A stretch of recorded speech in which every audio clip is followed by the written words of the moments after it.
The Man That Corrupted Hadleyburg by Mark Twain. Continued. Sensation. In a moment, Bilson was on his feet and shouting, "It's a lie! It's an infamous lie!" The chair said, "Be seated, sir. Mr. Wilson has the floor." Bilson's friends pulled him into his seat and quieted him. And Wilson went on. "These are the simple facts. My note was now lying in a different place on the table from where I had left it. I noticed that, but attached no importance to it, thinking a draught had blown it there. That Mr. Bilson would read a private paper was a thing which could not occur to me. He was an honorable man, and he would be above that. If you allow me to say it, I think his extra word 'very' stands explained. It is attributed to a defect of memory. I was the only man in the world who could furnish here any detail of the test remark by honorable means I had finished. There is nothing in the world like a persuasive speech to fuddle the mental apparatus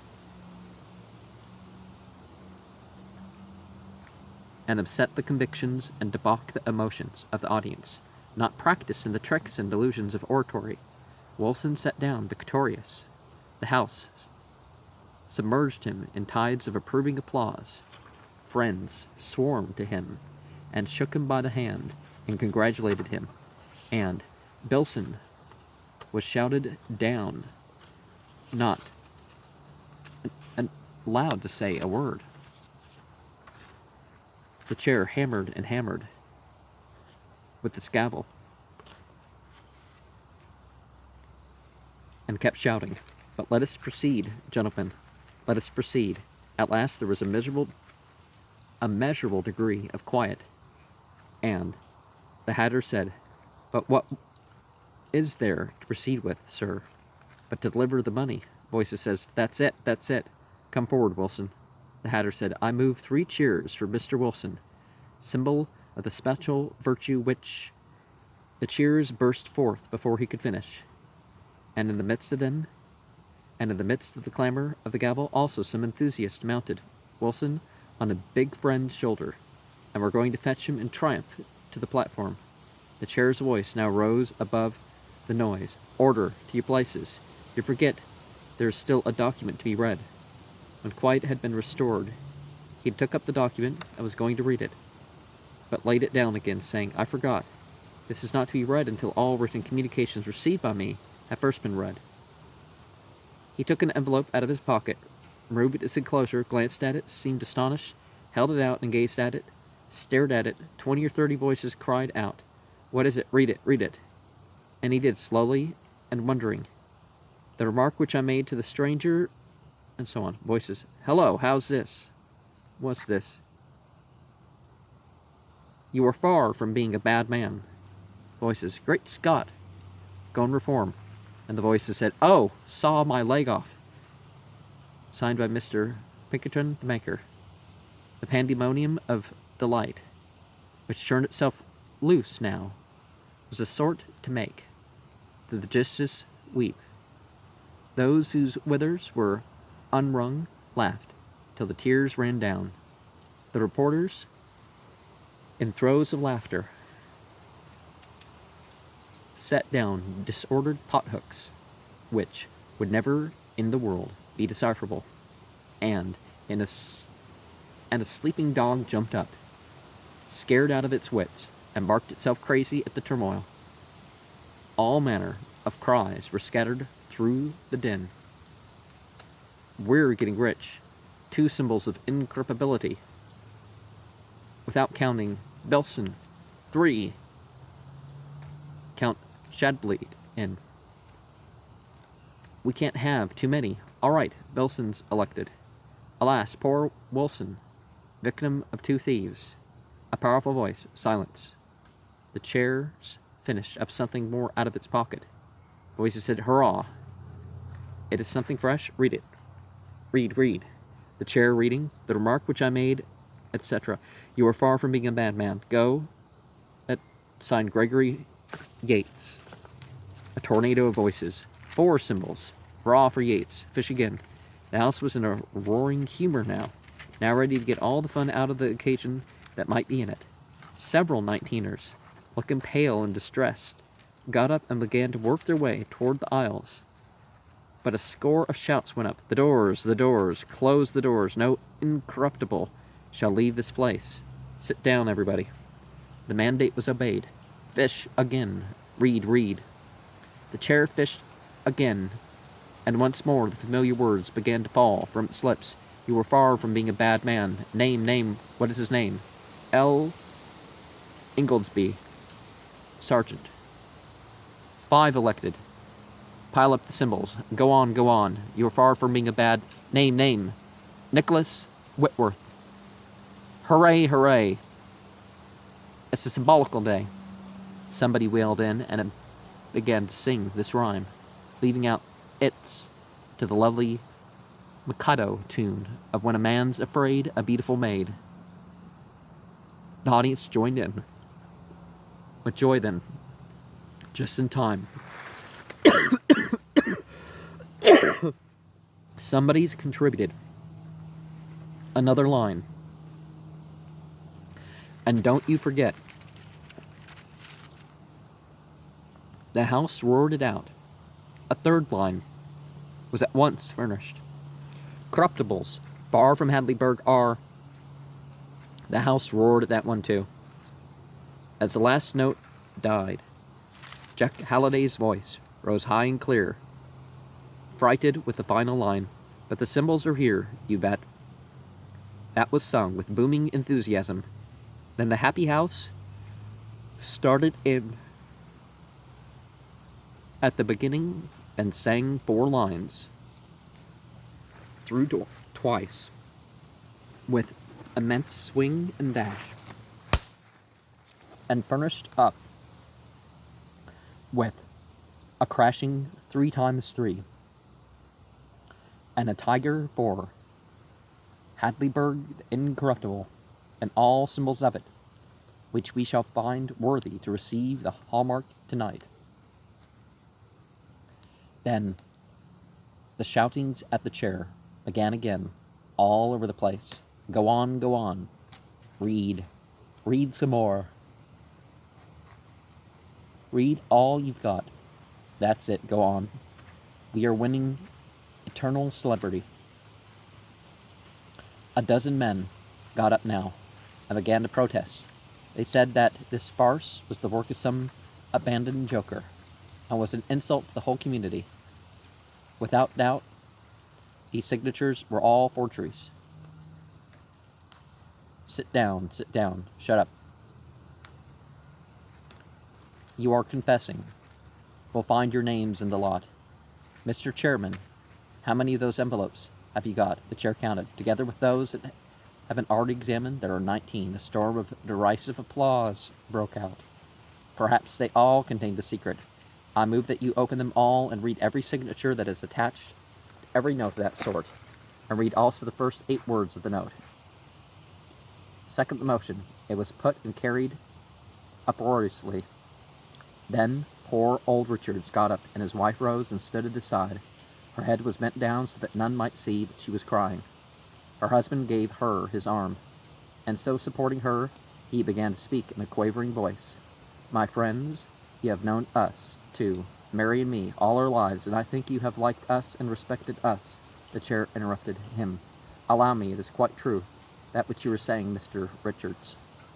This town does know you two. It does like you two. It does respect you. More, it honors you and loves you. Holliday's voice rang out. That's the hallmark truth, too. If the chair is right, let the house speak up and say it. Rise!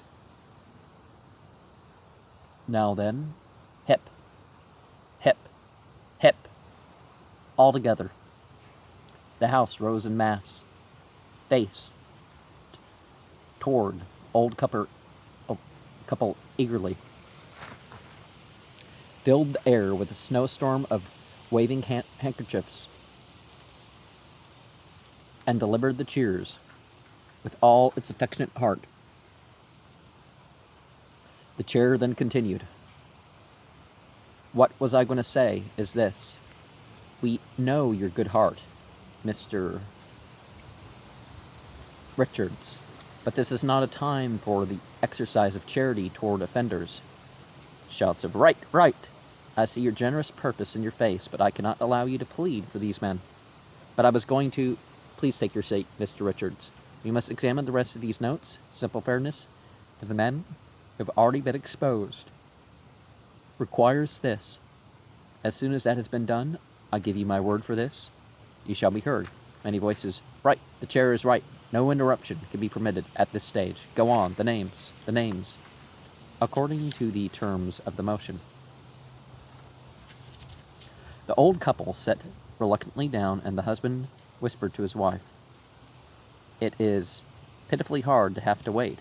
The shame will be greater than ever when they find we were only going to plead for ourselves.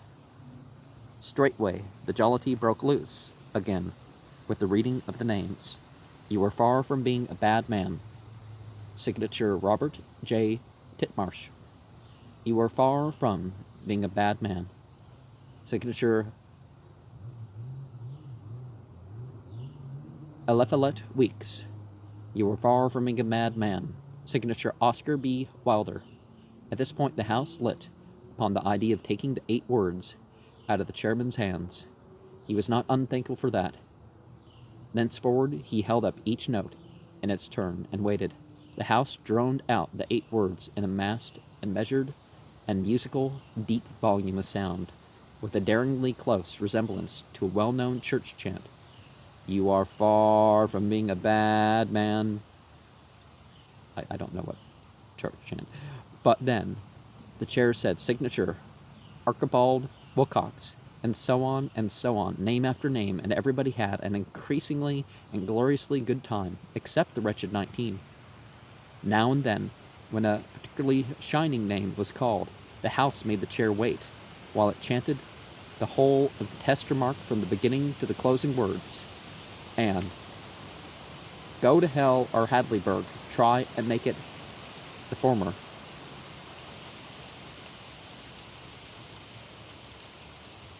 And in these special cases, they added a grand and agonized and imposing Amen.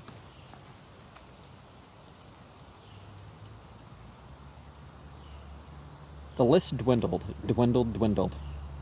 Poor old Richards, keeping tally of the count, winced when a name resembling his own was pronounced, and waiting in miserable suspense for the time to come when it would be his humiliating privilege to rise with Mary and finish his plea, which he was intending to word thus. For until now we have never done any wrong thing, but we have gone our humble way unreproached. We are very poor, we are old, and have no chick nor child to help us. We were sorely tempted, and we fell. It was my purpose, when I got up before, to make confession and beg that my name might not be read out in this public place, for it seemed to us that we could not bear it, but I was prevented. It was just. It was our place to suffer with the rest. It had been hard for us.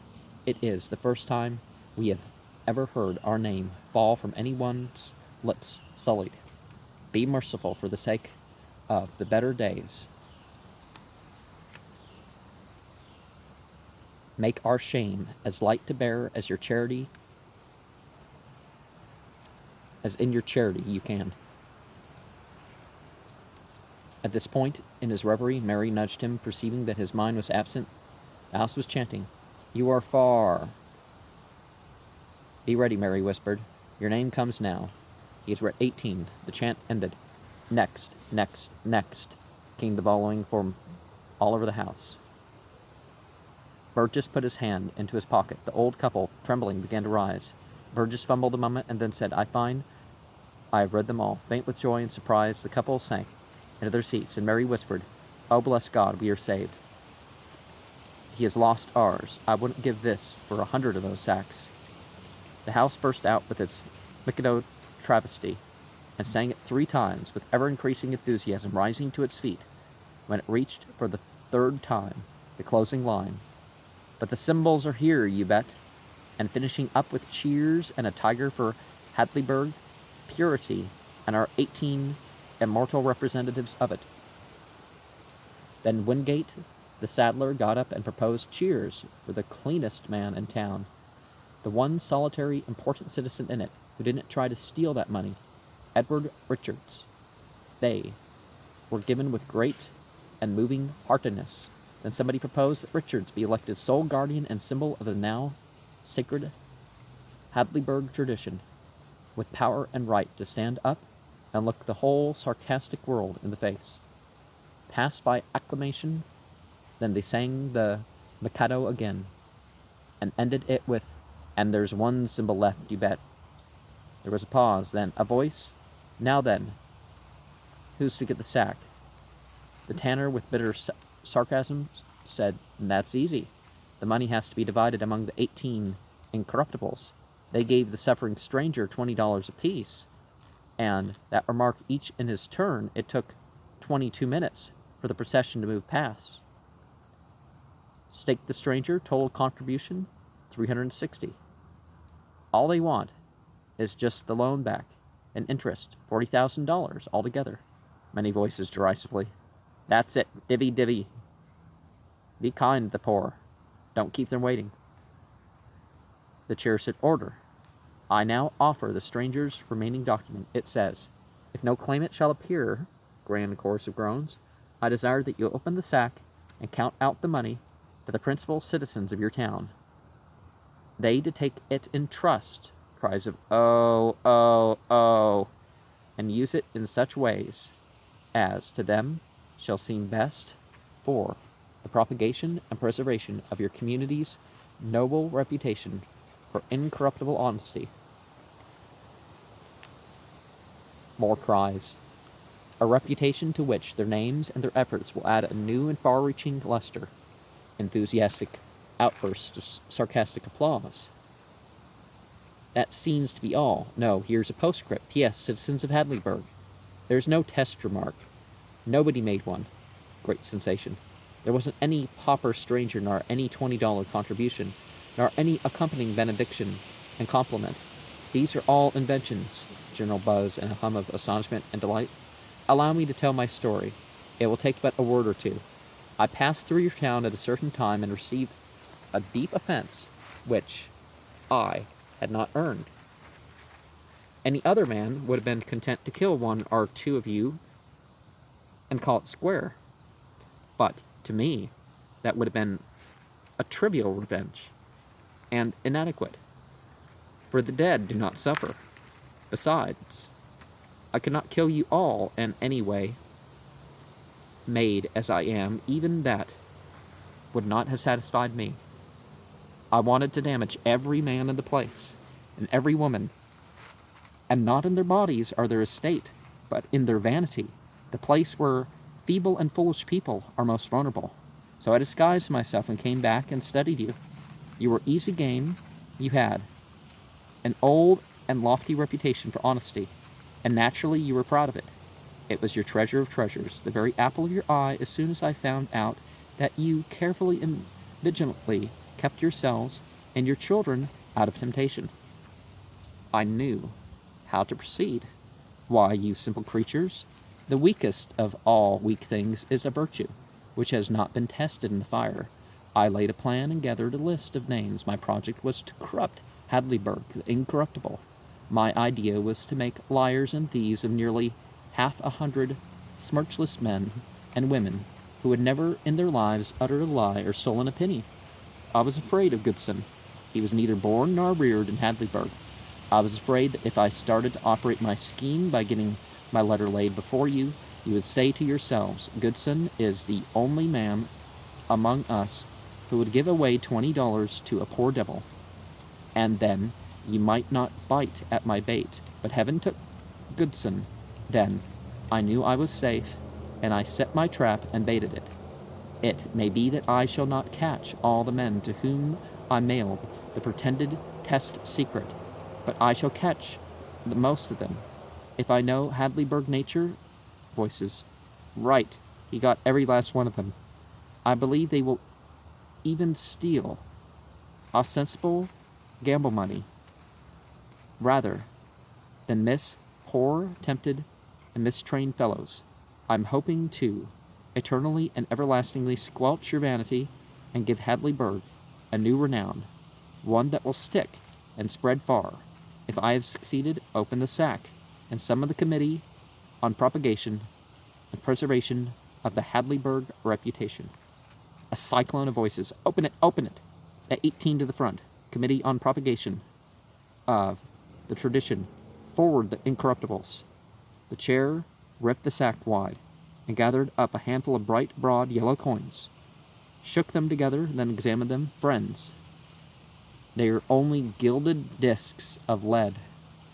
There was a crashing outbreak of delight over this news, and when the noise had subsided, the tanner called out, "By right of apparent seniority in this business, Mr. Wilson is chairman of the committee on propagation of the tradition. I suggest that he step forward on behalf of his pals and receive in trust the money." 100 voices. "Wilson, Wilson, Wilson, speech, speech." Wilson, in a voice trembling with anger, "You will allow me to say, and without apologies for my language, damn the money." A voice. "Oh, and him a Baptist." A voice. 17 symbols left. Step up, gentlemen, and assume your trust. There was a pause, no response. The saddler. "Mr. Chairman, we've got one clean man left anyway, out of the late aristocracy. And he needs money and deserves it. I move that you appoint Jack Holliday to get up there and auction off that sack of gilt, $20 pieces, and give the rest to the right man, the man who Hadleyburg delights, to honor Edward Richards." This was received with great enthusiasm, the dog taking a hand again. The saddlers started the bids at $1. The Bixton folk and Barnum's representative fought hard for it. The people cheered every jump that the bids made. The excitement climbed, moment by moment, higher and higher. The bidders got on their mettle and grew steadily more and more daring, more and more determined. The jumps went from $1 up to $5, then to $10, then to $20, then $50, then to $100. Then, at the beginning of the auction, Richards whispered in distress to his wife, "Oh, Murray, can we allow it? It, you see, is an honor reward, a testimonial, purity of character. And can we allow it? Hadn't I better get up? And, oh, Mary, what ought we to do? What do you think we—" Halliday's voice. 15, I'm bid. 15 for the sack. 20. Ah, thanks. 30. Thanks again. 30, 30, 30. Do I hear 40? 40 it is. Keep the ball rolling, gentlemen. Keep it rolling. 50. Thanks, noble Roman. Going at 50, 50, 50. 70? 90? Splendid. 100? Pile it up. Pile it up. 120? 40? Just in time. 150. 200. Superb. Do I hear 200? Thanks. 250. It is another temptation, Edward. I'm all in a tremble, but oh, we've escaped one temptation, and that ought to warn us to 6. Did I hear? Thanks. 650. 700. And yet, Edward, when you think, nobody suspect. $800. Hurrah! Make it 9. Mr. Parsons, did I hear you say? Thanks. 9. This noble sack of virgin lead going at only $900. Gilding and all come. Do I hear 1,000? Gratefully yours. Did someone say 11? A sack which is going to be the most celebrated in the whole unit. Oh, Edward, beginning to sob. We are so poor. But do as you think best. Do as you think best. Edward fell. That is, he sat still. Set with the conscience, which was not satisfied, but was overpowered by circumstances.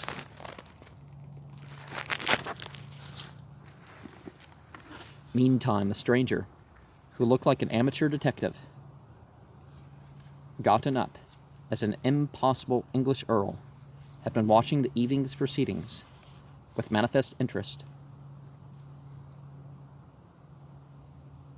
and with a contented expression on his face.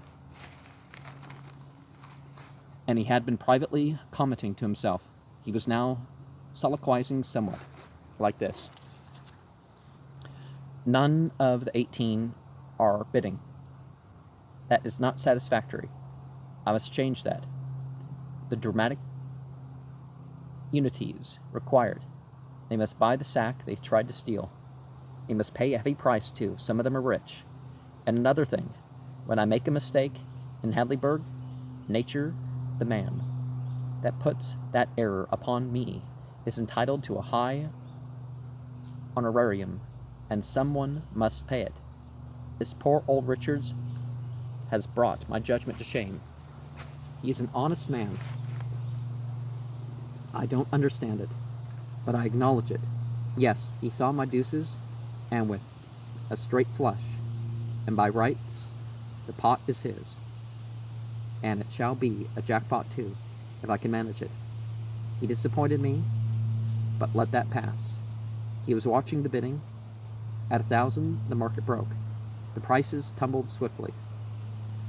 He waited, and still watched. One competitor dropped out, then another, and another. He put in a bid or two now.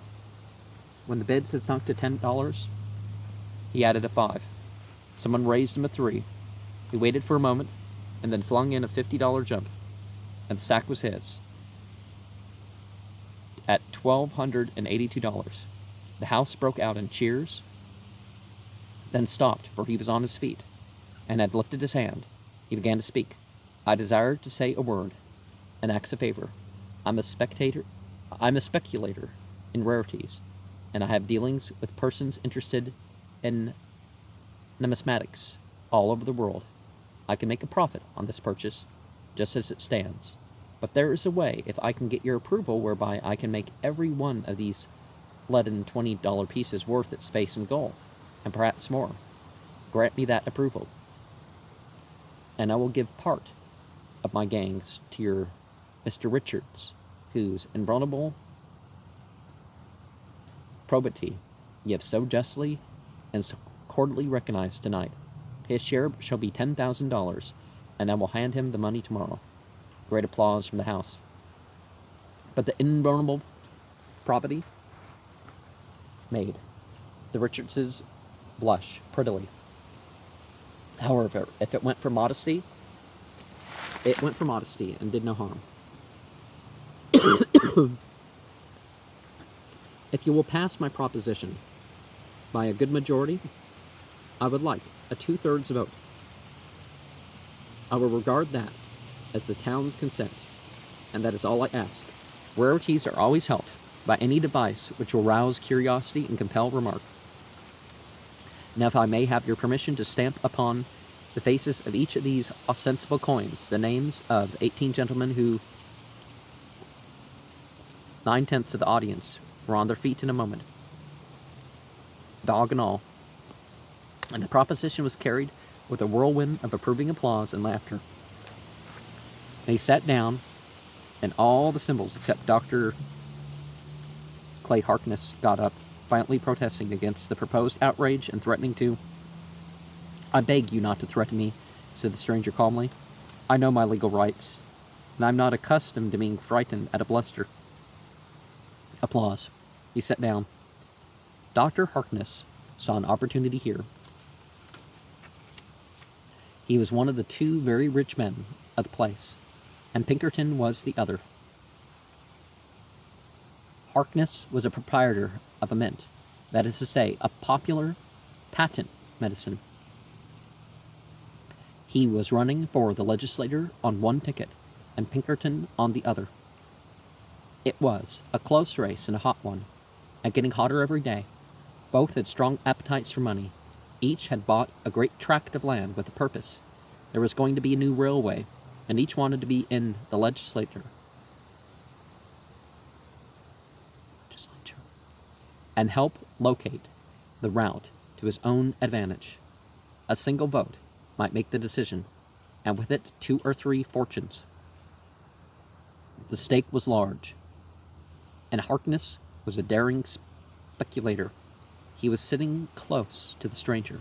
He leaned over while one or another of the other symbols was entertaining the house with protests and appeals, and asked in a whisper, "What is your price for the sack?" $40,000. "I'll give you 20. No. 25. No. Say 30. The price is $40,000. Not a penny less. All right, I'll give it. I will come to the hotel at 10 in the morning. I don't want it known. See you privately." "Very good." Then the stranger got up and said to the house, "I find it late. The speeches of these gentlemen are not without merit, not without interest, not without grace. Yet, if I may be excused, I will take my leave. I thank you for the great favor which you have shown me in granting my petition. I ask the chair to keep the sack for me until tomorrow, and to hand these 3 $500 notes to Mr. Richards. They were passed up to the chair. At 9 I will call for the sack, and at 11 will deliver the rest of the 10,000 to Mr. Richards in person, at his home. Good night." Then he slipped out and left the audience, making a vast noise which composed of a mixture of cheers, the Mikado song, dog disapproval, and the chant, "You are far from being a bad man, and amen." Part 4. At home, the Richardses had to endure congratulations and compliments until midnight. They were left to themselves. They looked a little sad, and they sat silently thinking. Finally, Mary sighed and said, "Do you think we are to blame, Edward? Much to blame?"